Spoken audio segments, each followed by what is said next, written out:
too often I think we get bogged down by, oh, I have, like we said before, an inquiry. I have a lead. I'm going to sell a car, my conversion rate, right? But you have to bring that customer through a process of decision making, and you have to make yourself available to them, and you have to communicate brilliantly.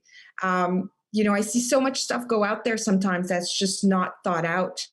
And we are in a world of communication, whether industry you're talking about, right? Like you get emails from your kids' schools, Oh right? yeah, Like, totally. is the title, optimized? Is the introduction pretty solid? Like, what's going out there? What are you expecting as a customer? That's what your customers are expecting out there.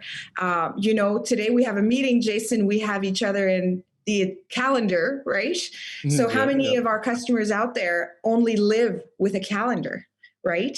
So when you're booking an appointment with them, when you're trying to schedule a home test drive, when you're trying to get them in for service, we need to be using those same tools that the customer is using to save themselves time and make it part of our process as well.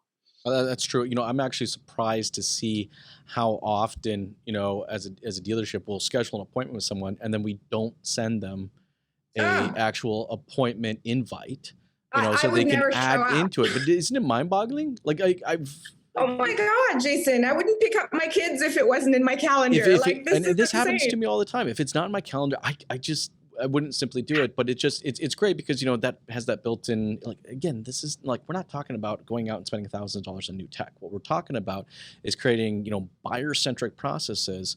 All right, and develop and really documenting those processes, then working backwards towards technology so we can actually execute on these things.